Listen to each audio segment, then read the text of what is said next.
Вітаю, час новин на АТР. Сьогодні п'ятниця, 22 січня. Це 695-й день анексії Криму. Свинячий грип прогресує. У Криму вже зафіксували 7 випадків зараження вірусом H1N1. За словами головного санітарного лікаря Криму Наталії Паньковської, це не епідемія, але епідеміологічний поріг вже близький. У порівнянні з минулим тижнем відсоток заражуваності вірусом підвищився на 73%. При появі ознак захворювання медики просять не займатися самолікуванням, а звертатися за медичною допомогою. На території материкової України від свинячого грипу померло вже більше 50 людей. На сегодняшний день мы имеем 7 случаев лабораторно подтвержденных,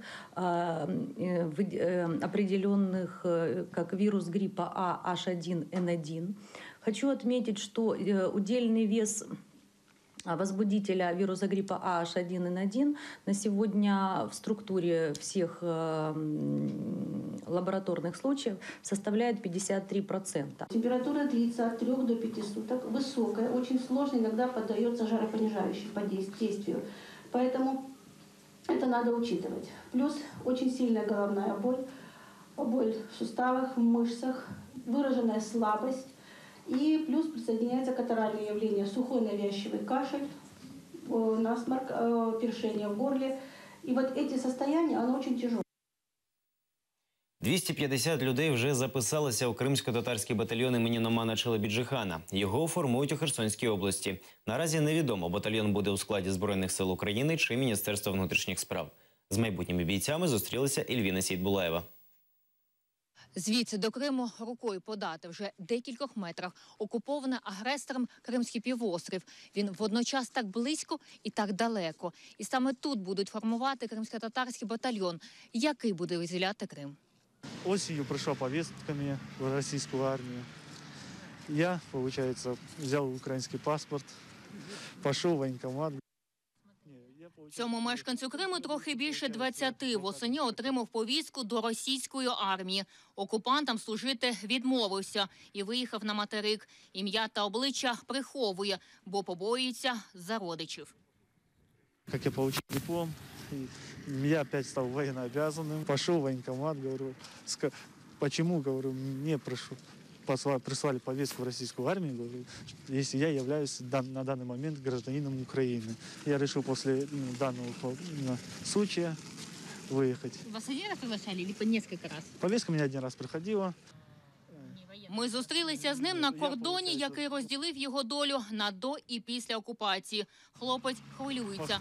До рідного дому недалеко, але доки там агресор, поїхати туди не може. После того, как объявили о наборе именно в наш батальон Номана Челебіджихана, я пошел именно туда. Произошли те события именно в 2014 году. После него как-то, мне сказать, Крым стал какой-то серой зоной. И я больше не мог там уже находиться.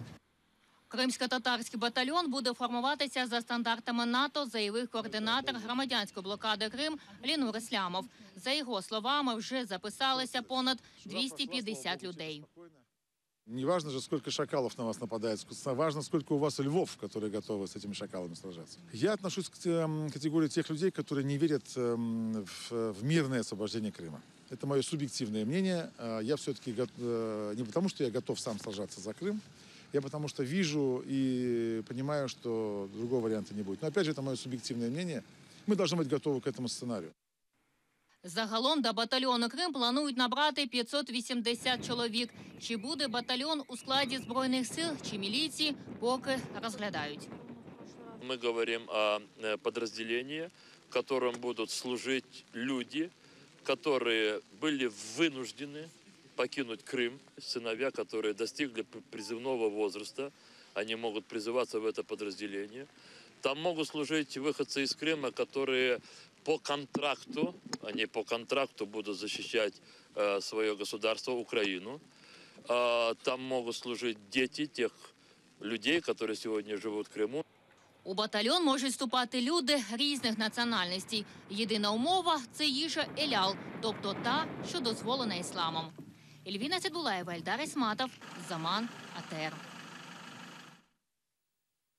Щодо командира штабу громадянської блокади Криму Лінура Іслямова відкрито ще одне кримінальне провадження. Про це заявила прокурор російської адміністрації Криму Наталя Поклонська. Приводом послужило створення нібито незаконного військового формування. Відомо, що батальйон імені Номана Челебіджихана формується на території України і за українським законодавством. Незважаючи на це, Лінура Іслямова оголосили у федеральний розшук. У міжнародний розшук оголошені народні депутати України і лідери кримських татар Мустафа Джемілєв і Рафат Шубаров. В отношении Джемилева удовлетворено ходатайство следователя, и мера пресечения избрана в виде ареста, заключения под стражу сроком на 2 месяца с момента задержания. Кроме того, сегодня было принято решение по материалам прокуратуры Республики Крым, следственным отделом УФСБ России по Республике Крым о возбуждении уголовного дела по факту незаконного формирования вооруженного батальона на территории Украины. У Криму польські журналісти і блогери. Їхній приїзд організував російсько-польський центр діалогу і згоди. Гості заїхали в Крим, порушивши українське законодавство через Москву.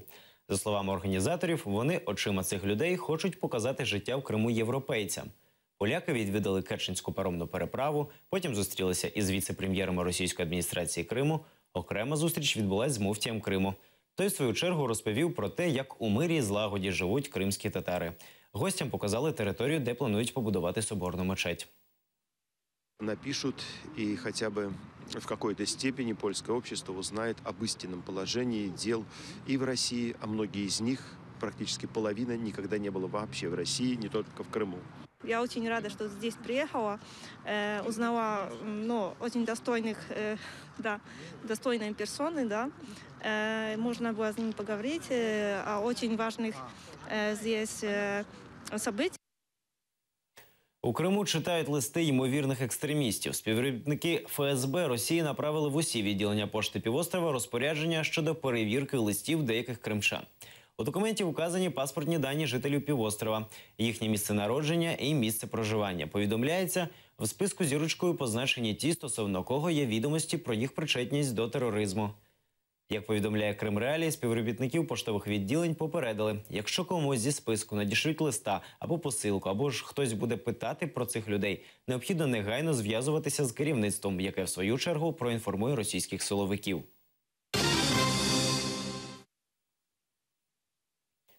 У Криму тарифи на електроенергію підвищили більш ніж вдвічі. Зміни торкнулися тих, хто перевищує ліміт споживання в 600 кВт. Якщо раніше тариф за перевищення ліміту був 1 рубль 88 копійок, то тепер доведеться платити майже 5 рублів за кіловат. Для тих, хто вкладається в 600 кВт на місяць, тарифи не змінилися. Тарифы на объемы от 0 до 600 киловатт-часов в месяц не изменились. Они с 1 января остались такие, какие были у нас в прошлом году. Но за счет этого существенно возрос тариф на объемы потребления свыше 600 киловатт-часов в месяц. Если был раньше рубль 88 на промежуток, скажем так, от 600 до 800, то сегодня это 4,95. То есть значительно больше, чем в 2 раза возрос этот тариф. Поэтому я настоятельно всем рекомендую, всех призываю обратить самое пристальное внимание на режими потреблення електроенергії. В Україні викликають на допит зрадника з командування флотом. Віце-адмірала Військово-морських сил України Сергія Єлісєєва підозрюють у державній зраді і дезертирстві. У лютому-березні 2014-го під час російської анексії Криму адмірал зрадив присязі і вступив до військової служби до країни-агресора. Адмірала-зрадника викликали на допит до Одеси 26 січня у військову прокуратуру Південного регіону України. Єлісєєву загрожує до 15 років позбавлення волі.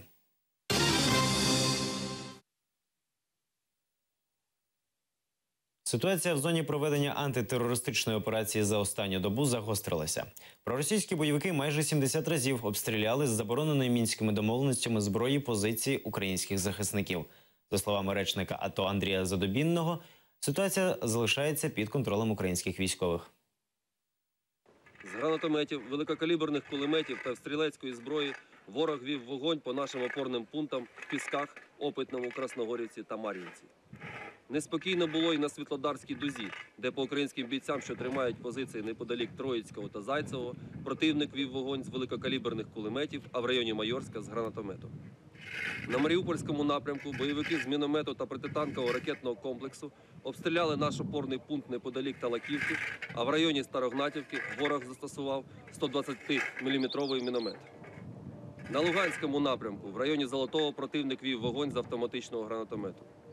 Загалом за минулу добу зафіксовано 69 випадків порушення режиму повної тиші проросійськими бандитами. Незважаючи на збільшення кількості обстрілів, ситуація залишається під контролем сил АТО. Українські воїни готові відреагувати на будь-які провокації, адже свідомі того, що саме тут, в промерзлих окопах засніженого Донбасу, вони захищають єдину, незалежну, соборну Україну. Інтерпол видав ордери на арешт ймовірних вбивць Литвиненка. Вчора Високий суд Лондона оприлюднив висновки причетності Путіна до вбивства. Виконавцями вбивства колишнього співробітника ФСБ Олександра Литвиненка вважають офіцера особистої охорони Путіна Андрія Логового і його ділового партнера Дмитра Ковтуна. Литвиненко з 2000 року перебував у Лондоні і співпрацював з британською розвідкою. У 2006 році його отруїли радіоактивним полонієм. Протягом місяця він помер. Підозра нинішніх обвинувачених була ще 10 років тому, проте Росія тоді відмовилася видавати їх британській поліції. Активи підозрюваних росіян, один з яких депутат Держдуми, другий бізнесмен, заморожені. Прес-секретар Путіна доповідь у справі Литвиненка назвав британським гумором. Великобританія через цю справу може ввести нові санкції проти Росії. То, что произошло, приводит в состояние шока. Этот доклад подтверждает то, в чем мы всегда были уверены, и в чем было уверено последнее лейбористское правительство, что это ужасающее убийство было осуществлено с ведома государства. Именно поэтому предыдущее правительство приняло решение выслать российских дипломатов, выдать мандаты на арест и отказаться от сотрудничества с российскими спецслужбами. И эти меры действуют до сих пор. В Росії судять жінку за антипутінську карикатуру. 46-річну мешканку Єкатеринбурга звинувачують у тому, що її пости в соцмережах були спрямовані на створення ненависті і ворожнечості відносно російської влади і до російської національної групи. Звинувачена продавець в магазині. Одинока мати виховує доньку 12 років. У соцмережі була неактивна, в списку друзів всього 52 людини. Жінка на своїй сторінці розмістила фотографію з чоловіком, схожим на Владимира Путіна, який заніс ніж над мапою Донбасу. Його руку зупиняє інша рука і під малюнком напис «Зупинити заразу». Вона також опублікувала кілька віршів і висловлювань, в яких росіяни описуються як вічні раби тілом і душею. Она разместила изображения, а также изображения, содержащие текст, признанные экстремистскими.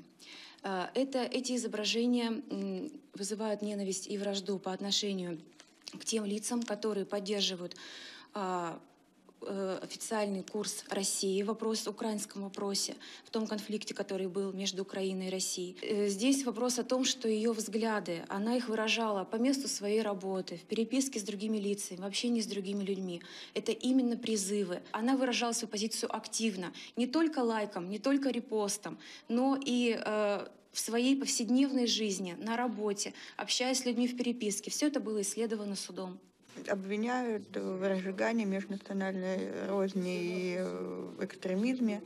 282 статья, хотя я всегда только выступала за мир, дружбу между народами и против войны. Для ознакомления, для личного я просто взяла себе на страничку стихотворение как альтернативную точку зрения. Нашим спецслужбам показалось это криминальным, что украинский народ называет их оккупантами, но по крайней мере, украинцы на своей земле. Так что они... То есть точку зрения Украины я запостила, и получилось такое. На вулицях Кишинева протести не вщухають. Мітингувальники вимагають скасувати рішення парламенту про призначення нового прем'єр-міністра із складу уряду. 20 грудня парламент на посаду прем'єра затвердив демократа Павла Філіпа. Протестуючи це рішення вважають незаконним і вимагають розпуску парламенту. Напередодні представники протестного руху зустрілися зі спікером парламенту, той відмовився скасовувати прийняте рішення. Просить дати новій владі хоча б 100 днів для реалізації своєї програми. Люди мають намір стояти біля будівлі парламенту до його розпуску. На вулиці вже розбиті намети.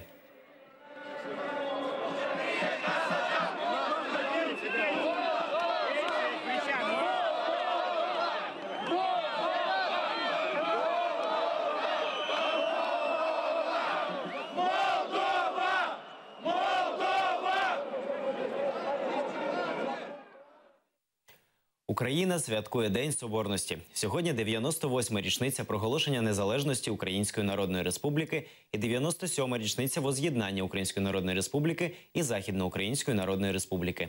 Свято на державному рівні відзначають з 1999 року. Щорічно українці проводять акції, які символічно демонструють, що Схід і Захід разом.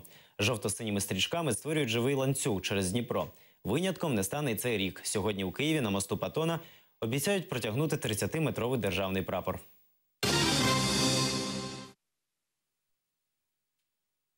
Ансамбль «Крим» відкрив музичну скарбницю. Показав музично-пісенний обряд проведення весілля кримських татар. Керівник ансамблю Сервер Какура розповідав про те, як проходили весільні урочистості. Артисти ансамблю супроводжували розповідь музикою, піснями і танцями. Родзинкою вечора стало спільне виконання народних пісень професійними співаками разом з глядачами. Подібні концерти відбудуться 25 і 27 січня у вокальній гостині «Криму» у Сімферополі.